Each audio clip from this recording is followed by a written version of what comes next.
Peggy 18.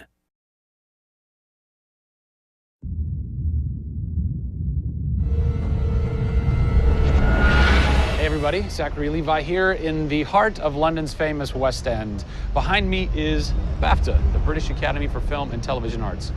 Why are we here? Excellent question. For starters, Tomb Raider, the series, has garnered a lot of love and accolade from BAFTA over the years. Some of the key players on Crystal's dev team are BAFTA LA members. And to top it all off, legendary video game composer Jason Graves is a BAFTA winner. We're going to catch up with him in just a bit, but first, a little trip to Raleigh, North Carolina, where we go behind the scenes at Jason's recording studio.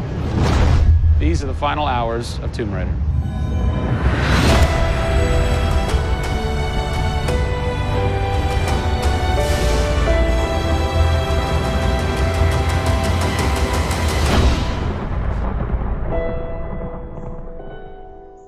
First thing we did was the theme. There have been many composers in the games or the films, but they've always used the original theme.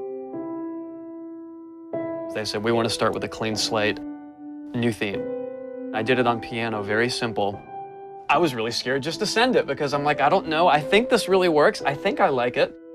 We ended up taking that exact theme. The first demo I sent was on the first trailer. That exact same arrangement.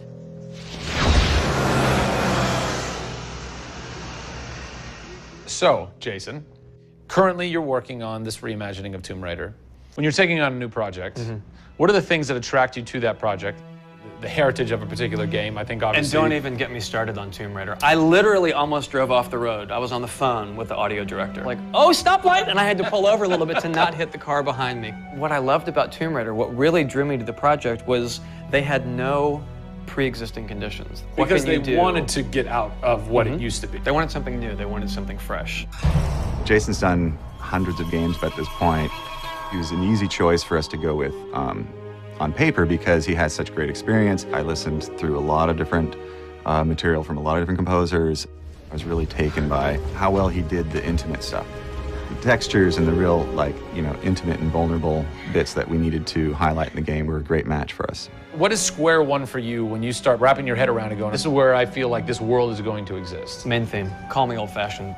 Then it was a matter of finding out what kind of percussion would work. And always going back to the melody and the theme, because that's kind of the heart of the game. The most signature thing that we need to get right is Lara's theme.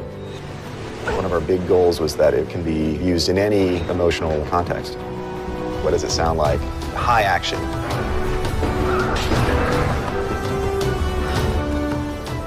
What does it sound like when she's in pain?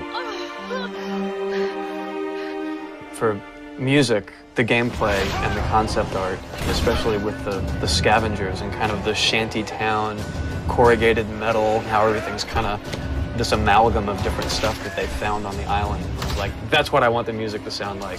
The bad guys are playing the music now. Alex said something like, it'd be really cool to have something, chains on a metal board or like you're banging a metal fence. 2 weeks later, Jason calls me up and he's like, so, this guy who's like this sculptor who lives right around the corner from me, I was talking to him about the idea of creating an instrument.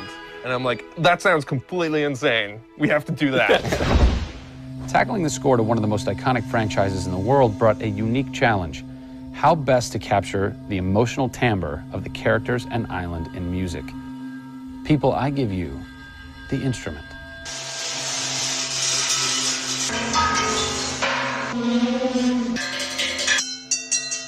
The instrument. I was going to let Matt determine the aesthetics. I was really only concerned about the sound that the sculpture was going to make. Matt built this, which looks pretty much exactly like Laura's original homemade bow in the game. There's different timbres based on different materials, metal, glass. It's a direct line from the plot, the characters, the story, the environment, straight to the sculpture. We always wanted the island to have that character in itself. Creating an instrument gave it this unique identity. It's got a voice. Yeah. The very beginning of the game is nothing but the instrument.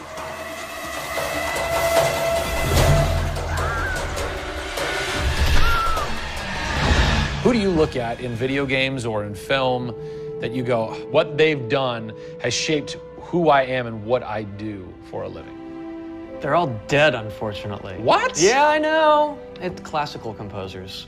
All classical? Yeah, I'm kind of going directly back to the source. Yeah. Prokofiev's, Tchaikovsky.